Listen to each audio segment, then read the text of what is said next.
ஆதவர்ஜன சொன்னாப்ல 28 விழுக்காடு எப்போ போன மாசம் 28 விழுக்காடு இருக்குன்னாங்க. 4 நாள் கழிச்சு செங்கோட்டையன் பேட்டி கொடுக்குறாப்ல 34 விழுக்காடு எங்களுக்கு 34% ஓட்டு இருக்கு அப்படிங்கிறாப்ல. இந்த பக்கம் நிர்மல்குமார் நேத்து சொல்றாப்ல 40% ஓட்டு இருக்குன்றாப்ல. அந்த பக்கம் நேத்து மேடையில ஆதவர்ஜனா சொல்றாப்ல 2.25 கோடி ரேஷன் கார்டு, ஒரு ரேஷன் கார்டு ஓட்டு 2.25 கோடி ஓட்டு. போன தேர்தல் திமுக ஓட்டு 2 கோடி 9 லட்சம் தான். நம்ம இப்பவே அந்த பவர் எப்படி வருது தெரியுமா? காதுகள் பாவம் இல்லையா?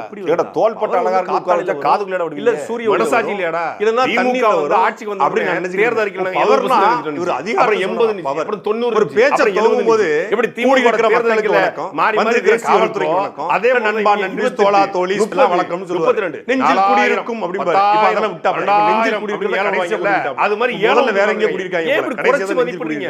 80 விழுக்காடு சொல்லுங்கப்பா. கரேஜ்னா 80 விழுக்காடு சொல்லுங்க. 100 விழுக்காடு விஜய் தாங்க ஓட்டு. 6.25 கோடி வாக்காளர்களும் விஜய்க்கு ஓட்டு போட முடிவு பண்ண பேர் அப்படின்னு சொல்ல வேண்டியதானே. முதல்ல வாக்காளர்